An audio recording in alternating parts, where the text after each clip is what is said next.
नमस्कार दोस्तों, आप सभी का बहुत बहुत स्वागत है स्टडी आईक्यू पे दोस्तों। तो मैं निर्मेश कुमार एक बार फिर आपके सामने प्रस्तुत होता हूं, जहां पर हमारी जो इकोनॉमिक्स की केवाईसी सीरीज चल रही है, नो योर कॉन्सेप्ट सीरीज, जहां पर हम लोग इंडियन इकोनॉमिक्स के इंपॉर्टेंट कॉन्सेप्ट्स को हर एक सेशन में डिस्कस करते हैं। और उसी में आज हमारा जो टॉपिक होने वाला है वो है मिनिमम अल्टरनेटिव टैक्स, यानी कि न्यूनतम वैकल्पिक कर।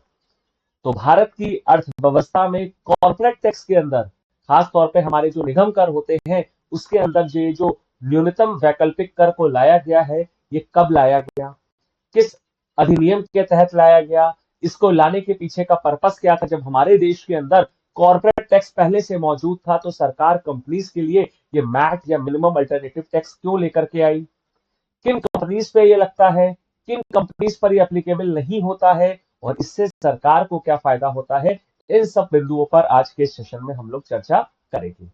तो चले स्टार्ट करते हैं। पहले जानते हैं ये न्यूनतम वैकल्पिक कर या मैट होता क्या है दोस्तों।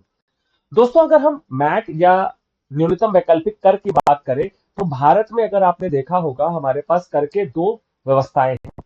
एक प्रत्यक्ष कर यानी कि डायरेक्ट टैक्स सिस्टम, दूसरा इनडायरेक्ट यानी कि अप्रत्यक्ष कर। तो ये जो मैट है या फिर न्यूनतम वैकल्पिक कर है, ये हमारे देश में हमारा जो प्रत्यक्ष कर व्यवस्था है यानी कि डायरेक्ट टैक्स सिस्टम है उसी का पार्ट है। यानी कि अगर हम मैट को बोले कि ये हमारे देश का एक क्या है, प्रत्यक्ष कर है, तो गलत नहीं होगा। और अगर देश का प्रत्यक्ष कर है और कंपनीज के ऊपर, जैसा कि मैंने इंट्रोडक्शन में बताया था, तो ये हमारा क्या है, इनकम टैक्स एक्ट 1961 के अंतर्गत इसको लाया गया है। देखिए, इसको लाने के पीछे की पहले कहानी को समझते हैं, तब इसकी डेफिनेशन पर और इसके अन्य इंपॉर्टेंट एस्पेक्ट्स पर डिस्कशन करेंगे।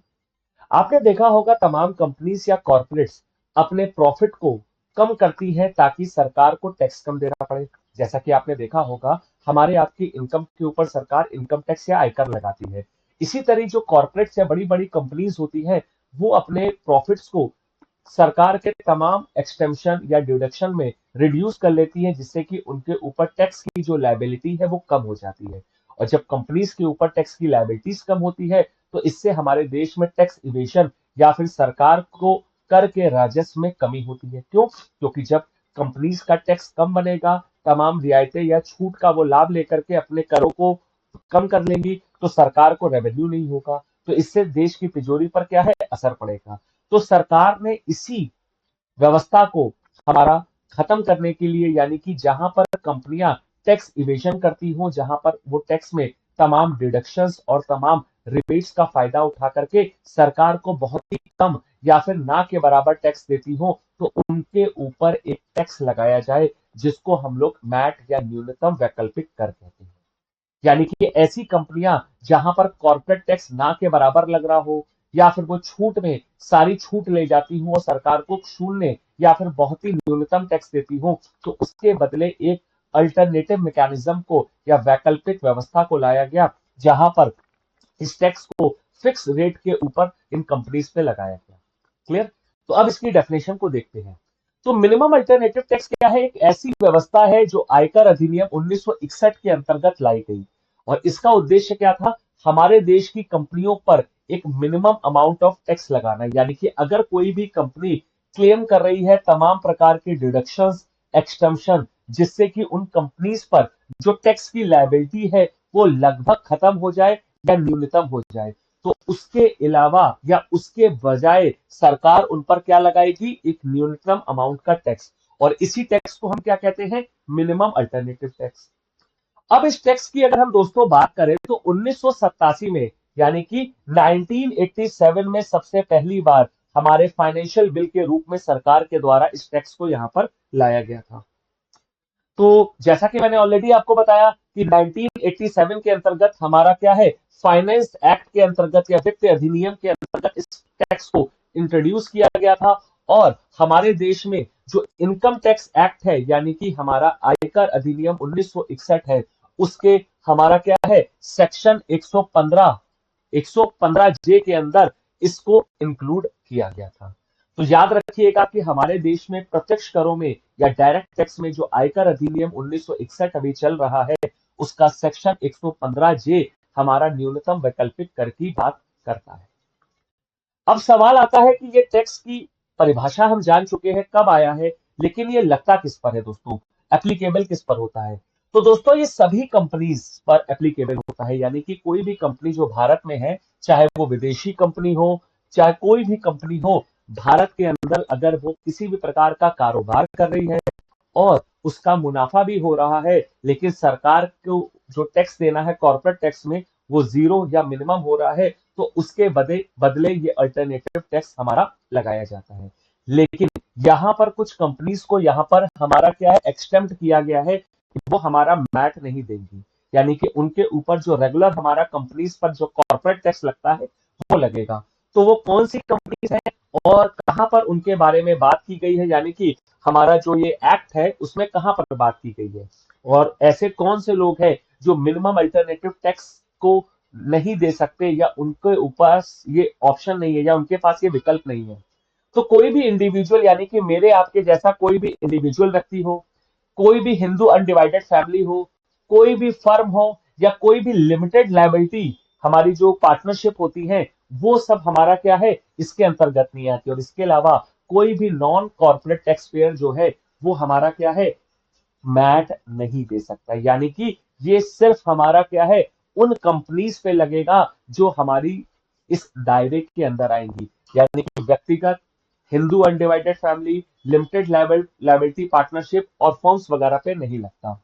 इसके अलावा अगर कोई भी कंपनी ऑप्ट करती है नए टैक्स रिजीम को, हमारा सेक्शन 115 के बीएए के अंतर्गत और सेक्शन 115 के बीएबी के अंतर्गत, तो उसको भी यहाँ पर क्या है, हमारा यहाँ पर क्या है, छूट दी जाती है कि वो मिनिमम अल्टरनेटिव टैक्स नहीं दे सकता, यानी कि उनके ऊपर भी ये न्यूनतम वैकल्पिक कर नहीं लगता है। और इसके अलावा किसी भी कंपनी का या फॉरेन कंपनी का सोर्स ऑफ इनकम क्या है, किसी भी ट्रीटी के तहत या कोई अन्य प्रकार के हमारे वैश्विक हमारे समझौते के अंतर्गत छूट दी गई है, तो उनको यहां पर एक्सटेम्प्ट कर दिया जाता है।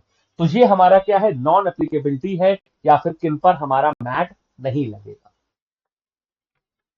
अब मैट को कैलकुलेट कैसे किया जाए, या आज के समय में हमारे मैट का परसेंटेज क्या है, यानी कि न्यूनतम वैकल्पिक कर सरकार कितना लेती है। तो दोस्तों आज के समय जो हमारी कोई भी कंपनी है जो प्रॉफिट बुक कर रही है, तो उसके प्रॉफिट के ऊपर 15% ये टैक्स होता है। पहले अगर हम बात करें तो 2020-21 के फाइनेंशियल ईयर में ये लगभग 18.5% के रेट से चार्ज किया जाता था, लेकिन वित्त वर्ष 2020-21 में सरकार ने इसको घटा करके 15% कर दिया है।